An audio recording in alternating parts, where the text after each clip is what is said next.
অনেক পুরনো কন্টেন্ট এবং অনেক ভালো লাগার কন্টেন্ট। ইয়েস, চারিদিক থেকে বলছে অমনি অপিমনি, দেখেছো কমিউনিটি পোস্ট? হ্যাঁ দেখলাম দিশার কমিউনিটি পোস্ট, যেখানে ওর স্বামী দেবতাটি, অবশ্যই স্বামী দেবতাটি বলবো, কারণ ও নিজে বলেছে, রটিয়েছে মার্কেটে যে ওর রেজিস্ট্রি হয়ে গেছে। একটা ছেলের সাথে যখন রেজিস্ট্রি হয়ে যায় তখন তারা হাজব্যান্ড অ্যান্ড ওয়াইফ হয়ে যায় না। সে কখনই কাগজপত্র দেখায় নাই। এবং কিছু ভিউয়ার্স যারা দিশাকে চেনে বা মানে ও 2 নম্বরগিরি করতে পারে, ওরা কিন্তু বলেছিল মনি ও রেজিস্ট্রি হয়নি। কিন্তু আমি বিশ্বাস করেছি, কারণ কেন একটা মেয়ে বা তার পরিবার এত বড় মিথ্যা কথা রটাতে পারে তার মেয়ের সম্বন্ধে। শুধু তাই না, তার বাবাও বলেছিল যে খুব শিগগিরই ওদের বিয়ে হবে, সবাইকে নেমন্তন্ন করা হবে। লাইভ স্ট্রিমে বসে কোনো মেয়ের বাবা এত বড় মিথ্যা কথা না বললেও পারতো, বলতো দেখা যাক কি হয়, এখন আলাপ এসেছে দেখা যাক না। কিন্তু ওরা রটিয়েছিল রেজিস্ট্রি ম্যারেজ করে ফেলেছে, তার মানে ওরা স্বামী স্ত্রী হয়ে গেছে। আর ওকে মানে ওর ফুলের সৌরভকে কি বর বলে সেরে বর্বর না বর বলে কিন্তু পরিচয় দিচ্ছিল সব জায়গাতে। সেখান থেকে একসাথে ঘোরা ফেরা, স্কুটি নিয়ে বেড়ানো, সব কিছু দেখেছি। পুজোতে অনেকগুলি শাড়ি গিফট ও দিয়েছে, 2 না 3টে, মানে ছেলেটা দিয়ে 2 3টে, ওর মা দিয়েছে, ওর দিদি দিয়েছে, এরকম নানা রকম। বার্থডেতে ভিডিও কলে কেক কাটছে, তারপর দুজন মিলে একসাথে সুন্দরবনে বিভিন্ন জায়গায়, যেগুলি ওই হোটেল প্রমোশন যায়, তো দুজনে মিলে এক জায়গায় যাওয়া ঘোরা ফেরা, সেগুলি আমরা দেখেছি নিজের চোখে। তার মানে একটা মেয়ে একটা ছেলের সঙ্গে যখন কোনো এই প্রজেক্টে যায়, তখন সেটা হাজব্যান্ড ওয়াইফ হবে, কারণ এটা অচেনা ছেলে দিতে পারবেন না। ওর সমস্ত বন্ধুরা গেছিল মেয়েরা, কিন্তু ওর সঙ্গে শুধু ছেলেটা গেছিল। এবং ও বলেও ছিল যে 2টো ব্রাশ, একটা ব্রাশ আমার এই বরের জন্য, আরেকটা ব্রাশ ওর আরেক বন্ধু বর তার জন্য বলেছিল। সেখানে দাঁড়িয়ে আমরা বিশ্বাস কেন করব না? কারণ কোনো মানুষ এত বড় মিথ্যে কথা নিজের বিয়ে নিয়ে বলতে পারে, ভাবা যায় না। না, ও কোনোদিনও নিজের মুখে বলেনি রেজিস্ট্রি হয়ে গেছে, কিন্তু কখনো অস্বীকারও করেনি রেজিস্ট্রি হয়নি বা বিয়ে হয়নি। দুজনে মিলে অনেক কোর্ট কেসের ব্যাপারে, অনেক কিছু ব্যাপারে এক জায়গায় একসাথে অনেক জায়গায় গেছে। তো সেখানে কি করে বুঝবো যে বিয়ে হয়নি মিথ্যে কথা? এবার আসছি কমিউনিটি পোস্ট কি লিখেছে যে এই ওর পুরো নামটা দিয়ে, যে ওর সম্বন্ধে অনেক কিছু শুনেছিলাম, অনেক মেয়ের সাথে সম্বন্ধ শুনেছিলাম, ভেবেছিলাম ওকে আমি ঠিক করে ফেলতে পারবো। কিন্তু ওর 2টো ফোন ওর বাড়িতে ফেলে গেছিল, এবং ফেলে যাওয়ার পর দেখতে পেয়েছে যে ওর চরিত্র বদলায়নি, মানে মেয়ের ঘটিত ব্যাপার বা মেয়ের বাতিক যে ছিল সেটা ও বদলায়নি। তো তার জন্য ওর সাথে আর কোনো রকম সম্পর্ক রাখতে আমি রাজি নই। আর ও বোধহয় ওর গায়ে টাকা নেওয়ার এলিগেশন দিয়ে তখন বলেছে যে কত টাকা ও আমার জন্য খরচ করেছে, আমি সব প্রুফ রেখে দিয়েছি, আর ওর জন্য আমি কত টাকা খরচ করেছি বা কত টাকা দিয়েছি, মানে এখানে একটা টাকা পয়সা ব্যাপার একটা এসে পড়েছে। এবং আজকের পর থেকে কোনো সম্পর্ক দুজনের মাঝে নেই। শুধু তাই না, যদি সৌরভ বোধহয় বলেছে যে ও লাইভ টাইপ কিছু করবে, যদি ও কালকে লাইভ করে তাহলে প্রমাণ সমেত ও ভিডিও নিয়ে আসবে। এইবার বলছি এখানে এই মেয়েটার ভুল কোথায় হয়েছে বা কিভাবে হয়েছে। আমি যখন শুনেছিলাম এপ্রিল মাসে তো এরকম হলো, পিঙ্কির মেয়ে চলে গেল বাবা জীবনের কাছে, মে মাসেই খবর আসলো, জুন মাসেই খবর আসলো যে ওর মোটামুটি মে মাস থেকে বিয়ে আলাপ চলছে এবং ও মোটামুটি বিয়েতে রাজি হয়ে গেছে। এটা মে মাসের কথা, আমি আকাশ থেকে পড়লাম। আমি প্রথম কথাই বলেছিলাম যখন আমি ফোনে শুনেছি ওর এরকম বিয়ে ঠিক হয়ে গেছে, যে ছেলের ডিফেক্ট কি? কারণ এইরকম একটা মেয়েকে তো কোনো সুস্থ সবল কোনো ছেলে নিতে পারে না। প্রথম প্রশ্নই আমি করেছিলাম যখন শুনেছিলাম দিশার বিয়ে ঠিক হয়েছে, ছেলের ডিফেক্ট কি? তখন আমাকে একটা অন্য কাহিনী বলা হয়েছিল ছেলেটার সম্বন্ধে। এটা বলে নাই যে ও আগে বিয়ে করেছে, তবে কয়েকদিন পর শুনতে পেয়েছি ও আগেও বিয়ে করেছিল, তার সাথে ডিভোর্স হয়েছিল। ঠিক আছে, ও ডিভোর্সি তো এক ডিভোর্সি আরেক ডিভোর্সিকে বিয়ে করতেই পারে। তারপর নানা জায়গার থেকে অনেক কথা যে হয়তো ছেলেটা অ্যাডভোকেট না, হ্যান না তেন না। তারপর দিশাই কিন্তু বললো যে না ও অ্যাডভোকেট, কারণ আমি ওর এনরোলমেন্টে দেখেছি। তারপর অন্যখান তো দেখলাম ওর অ্যাডভোকেট হিসেবে ওর কাগজপত্র দেখানো গেল। তার মানে সে অ্যাডভোকেট ব্যাপারটা সত্যি ছিল, কিন্তু ওর মেয়ে নাচনি একটা ব্যাপার ছিল। তো সেটা ঠিক আছে, মেয়ে নাচের ব্যাপার ছিল, কিন্তু দিশার পরিবার বা দিশা নিজেই বা কেন 1 মাসের মধ্যে, মানে মে মাসে আলাপ, জুন মাসেই মোটামুটি রাজি হয়ে গেল এই ছেলের সাথে সম্পর্ক করতে। একটা মেয়ে একটা বাবা জীবন থেকে সম্পর্ক থেকে বেরিয়ে আসলো মাত্র এপ্রিল মাসে, মে মাসটাই গেল না, জুন মাসেই শুরু হয়ে গেল বলা যে আমি আরেকজনের সাথে আমি সম্পর্কে আটকে গেছি। এত তাড়াতাড়ি কি মুভ অন করা যায়? এত তাড়াতাড়ি কি কোনো সম্পর্ক গড়া যায়? একটা মানুষ বাবাজিনের সাথে গত 1 বছরে ও নিজে কেঁদে কেঁদে বলেছিল 365 দিন আমরা একসাথে খাওয়া দাওয়া, খালি ঘুমটুকু ছাড়া সারাক্ষণ আমরা একসঙ্গে ছিলাম, ঘরে থাকলেও ভিডিও করে থাকতো। তাহলে কি করে আমি ভুলে যাব? তোমরা যে বলছো ভুলে যেতে, আমি তো 1 সেকেন্ডও ওকে ছাড়া ছিলাম না। তাহলে যাকে ছাড়া সে 1 সেকেন্ডও ছিল না, তার থেকে দূরে যেতে 1 মাস সময় লাগলো না? মে মাসেই রাজি হয়ে গেল অন্য কারোর গলায় মালা দেওয়ার জন্য। আলাপ আনছিল, অন্য আলাপের সাথে বিয়েটা হচ্ছিল না, পরে হবে। এই ছেলেটা নাকি ওকে বিয়ে করতে মানে ইনস্ট্যান্ট রেজিস্ট্রি করতে রাজি হয়েছিল। বাকিরা বোধহয় বলেছিল পরে রেজিস্ট্রি করবে, 1 বছর পরে রেজিস্ট্রি করবে, যেটা ওরা আমাদেরকে আমার কানে এসেছিল থ্রু কিছু ক্রিয়েটার, থ্রু লাইভ স্ট্রিম। এবং দিশার বাবা নিজেও বলেছে যে বহুত জলদ বিয়ে হবে, নেমন্তন্ন করা হবে সবাইকে, এবং এটা ওপেনই বলছে সবাইকে নেমন্তন্ন করা হবে, সবাইকে ডাকা হবে, এইসব কথা বলা হয়েছে। তারপর এই 1টা বছর দেখলাম নটঙ্কি। তবে এই 2025-এর ওর বার্থডের পর থেকে কিন্তু ওর সাথে ওর বেশি ফটো ভিডিও দেখা যাচ্ছে না। যদিও দেখা গেছে মাঝখানে কোথাও ঘুরতে গেছিল বোধহয়, এবং সেটা সবাই বলেছে এসে যে ওরা দুজন একসাথেই মুম্বাইতে বোধহয় গেছিল, একসঙ্গেই ঘুরতে গেছে, এরকম একটা কথা। কারণ কোনোদিনও দিশা তো দূরে যায়নি, যদিও দিশা স্বীকার করেনি, কিছু একটা বলেও নি, আর আমরা কোনো ওরকম দেখিও নি শর্টস বাগেরা। তো পাবলিক বলছে যদি ও মুম্বাই গেছে তাহলে মনে হয় ওর সাথেই গেছে। পাবলিক অনেক কিছু বলে, অনেক কথা আবার সত্যি হয়ে যায়। দিশার কিছু ক্লোজ ফ্রেন্ড আমার লাইভে আসে, আমার সাথে কথা বলে, ওরা বলছিল আন্টি ওর বিয়ে হয়ে যাবে, যে দিদির আগে দিদি ওর বিয়ে ঠিক হয়ে গেছে, ঠিক ওর সাথে বিয়ে হবে, কদিন পরে বিয়ে হবে, আমরা খুব এনজয় করব, এরকম কথা ব্লা ব্লা করে বলছিল। তাহলে কি করে ধরে নেব যে এই মেয়েটার সাথে ছেলেটার বিয়ে হয়নি, কিচ্ছু হয়নি? আর যদি বিয়ে না হয়ে থাকে তাহলে কেন ছেলেটা দিনের পর দিন এসে এই একটা আনমেরিড মেয়ের বাড়িতে থাকতো?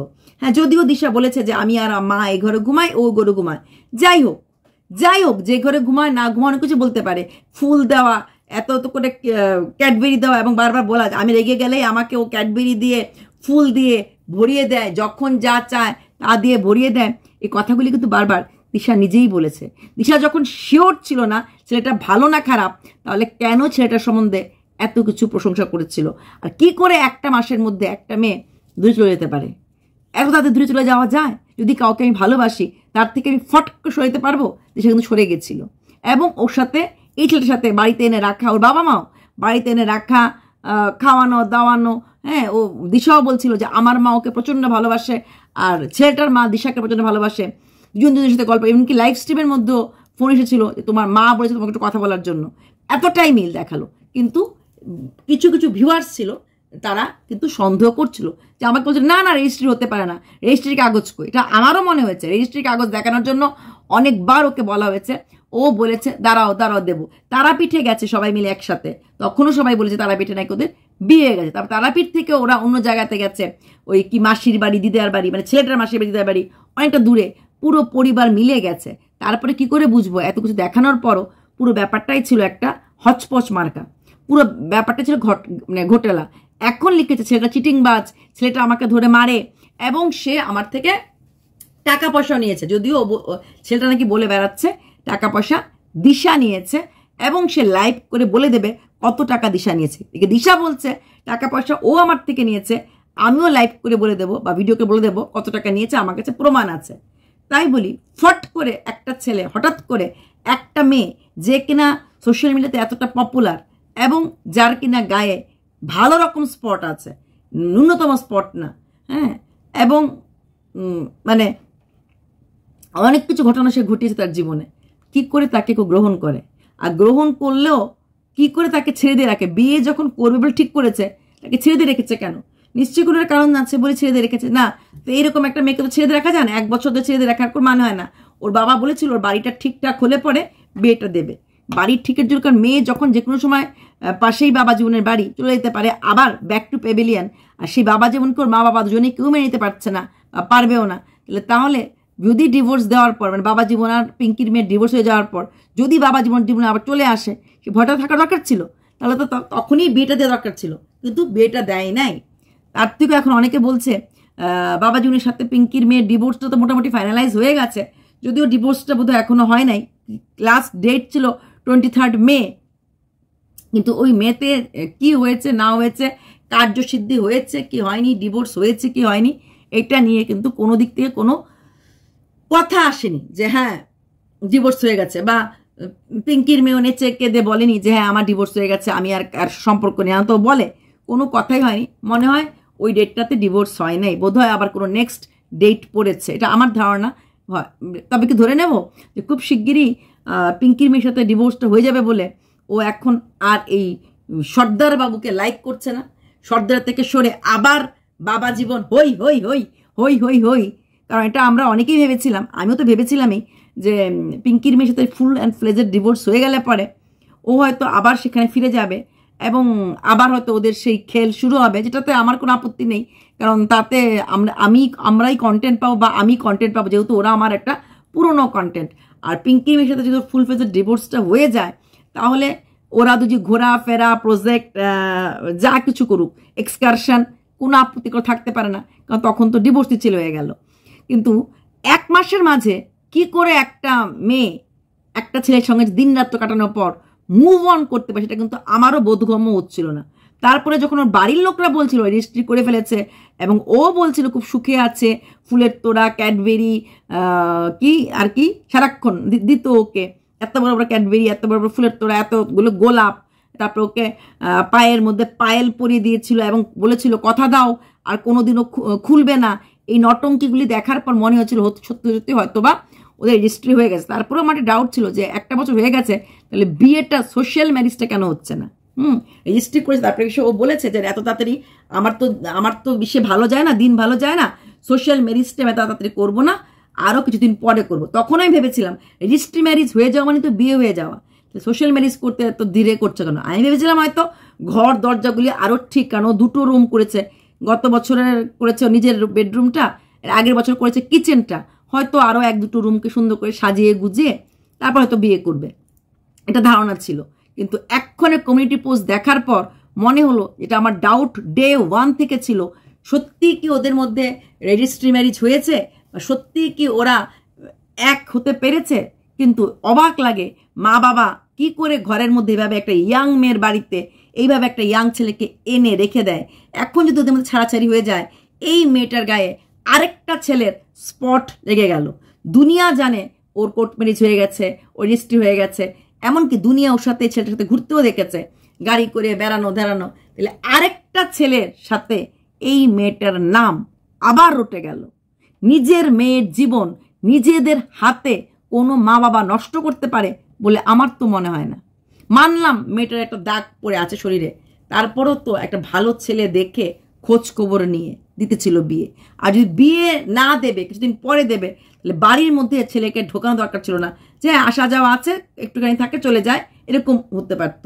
কিন্তু না, বাড়িতে আছে, ঘরে আছে, খাবার দিচ্ছে, পায়েল পরে দিচ্ছে, এগুলি দেখানোর কি মানে হতে পারে? তাহলে এইবার যে ছেলেটার ভেতর বলবে ও অ্যাটলিস্ট 2টো ছেলের তোর জীবনে একদম ফুল ফ্লেজেড ছিল। যদিও বাবা জীবন আরও কয়েকটা ছেলের নাম বলেছিল, আমি সেদিকে নাই বা গেলাম, 2টো ছেলে তো একদম ফুল ফ্লেজেড হয়ে গেছে। বাবা জীবন হৃদয় বলেছিল, আরও যার সাথে বিয়ে ঠিক হয়েছিল বলেছিল, আবার আরেকটা ছেলে যাকে সবসময় আমরা সন্দেহ করতাম তার নামও বলেছিল, ও টিট্টুর নাম বলেছিল। তো এইবার ওর পাখার মধ্যে, ফিদারের মধ্যে আরেকটা পুরুষের নাম জুড়ে গেল। একটা মা বাবা একটা ফুলের মতো মেয়ের জীবন এইভাবে নষ্ট করতে পারে না, নষ্ট হতে দিতেও পারে না। আইদার মেয়েকে তুমি বিয়ে শাদী থেকে দূরে রাখো, এত বিয়ে কি বিয়ে শাদী দূরে রাখো, আর নাইলে যদি বিয়ে দিতেই হয় একদম ঠিক করে সঙ্গে সঙ্গে বিয়ে দিয়ে দাও। মেয়েটাকে রেখে রেখে রেখে মেয়েটা রোজগার করছে খাচ্ছি, এই রোজগারের রাস্তাটা থেকে দূরে সরে যাও, এটাই হচ্ছে বড় কথা। যাই হোক, যারা তোমরা বলেছিলে মনি রেজিস্ট্রি হয়নি, তোমরাই জিতেছ, রেজিস্ট্রি ঠিকই হয়নি। আর দেখো যে কথাগুলো উঠেছিল সর্দারের সম্বন্ধে, ও এই ও সেগুলিও প্রমাণ হয়ে গেল। সর্দারের কথা শুনতে চাই, ও মেয়েটার সম্বন্ধে কি কথা বলে, বা কি মানে কথা এখন বেরিয়ে আসে পেট থেকে, সেটাও শুনতে চাই। হয়তো কালের স্রোতে এটাও বেরিয়ে আসবে। চলো বাই, অনেক রাত রয়েছে, অনেক কিছু বলার ছিল, এইটুকুনি ছেড়ে দিলাম। জানি তোমরা চাইছো আমার মুখে কথা শুনতে। এত হারবারি করে বিয়ে ঠিক করার কি দরকার ছিল? এত হারবারি করে এটা আইওয়াস ছিল না কি ছিল, ওপরওয়ালাই জানে। তারপরেও বলবো, মেয়েটার গায়ে আরেকটা ধাব্বা লেগে গেল। আমি তখনও বলেছিলাম, আজকেও বললাম, রেজিস্ট্রি ম্যারেজ হোক না হোক, এই ছেলে আর মেয়ে একসঙ্গে অনেক জায়গায় ঘুরে বেরিয়েছে, একসঙ্গে অনেক জায়গায় থেকেছে, তার মানে আরেকটা পুরুষের দাগ, দাগ, ব্ল্যাক দাগ আবার লেগে গেল একের পর এক। টিট্টু, বাবা জীবন, তারপরে এক্ষণে ছেলেটা, বাবা জীবনটার নাম বলেছিল হৃদয়, কি নাম, তো আরও আরেকজনের নাম বাবা জীবন বলেছিল। চলো বাই।